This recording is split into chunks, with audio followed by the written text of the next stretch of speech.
And good evening. Thanks for joining us on a busy Tuesday night. I'm Tom Yamas, in for David. And we begin tonight with President Trump in the newest American flashpoint, traveling to Kenosha, Wisconsin, amid unrest over the police shooting of Jacob Blake, shot 7 times in the back at point-blank range.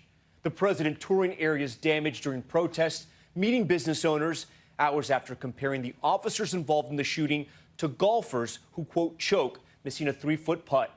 His visit over the objections of the mayor and the governor, Trump supporters today coming face-to-face with Black Lives Matter demonstrators.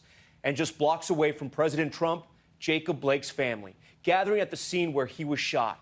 The president sharing his sympathy for the family, but they did not meet.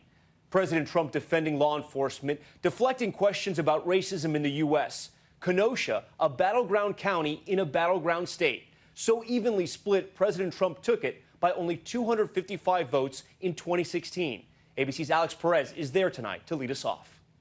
Despite local officials telling him to postpone his trip, President Trump in Kenosha, Wisconsin today, touring a building destroyed in protest after the police shooting of Jacob Blake. Met by supporters and protesters, he pushed his law and order message. We have to condemn the dangerous anti-police rhetoric. It's getting more and more. It's very unfair. You have some bad apples, we all know that, and those will be taken care of through the system, and nobody's going to be easy on them either. And you have people that choke. Repeating his suggestion that the police officer who shot Blake 7 times in the back, quote, choked after comparing him to a golfer missing a putt. Shooting the guy in the back many times, I mean, couldn't you have done something different? They choke, just like in a golf tournament.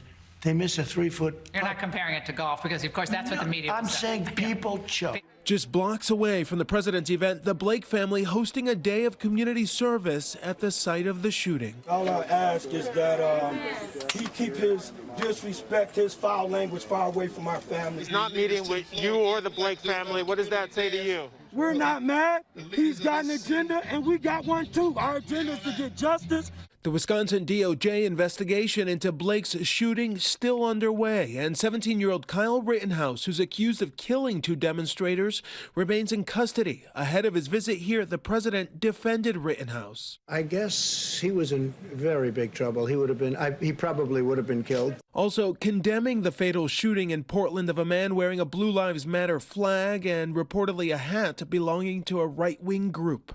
He was targeted. They targeted him. They shot him in the street, and then they were so happy, and he died. Repeating an unsubstantiated claim that so-called thugs plotted to fly to the Republican National Convention to incite unrest. The entire plane filled up with the looters, the anarchists, the rioters, people that obviously were looking for trouble. When asked, he provided no evidence. And when pressed about the demonstrations against racial injustice sweeping the nation, President Trump painted most protesters as agitators. Do you believe systemic racism is a problem in this country? Well, you know, you just keep getting back to the opposite subject. We should talk about the kind of violence that we've seen in Portland and here and other places. It's tremendous violence. Okay, Alex Perez joins us now live in Kenosha. And Alex, there was another issue the president addressed on Twitter today that the White House had to follow up on. Reports in a new book and rumors about the president's health? And yeah, Tom, according to those reports, the vice president was put on standby should the president need anesthesia during an unannounced visit to Walter Reed Medical Center last year. Both the president and the White House denying that anything was wrong with him. The president going even further, saying he did not suffer any mini strokes. The president's doctor insisting he is healthy. Tom? Alex Perez from Kenosha tonight. Alex, thank you. Hi, everyone. George Stephanopoulos here. Thanks for checking out the ABC News YouTube channel. If you'd like to get more videos, show highlights, and watch live event coverage, click on the right over here to subscribe to our channel. And don't forget to download the ABC News app for breaking news alerts. Thanks for watching.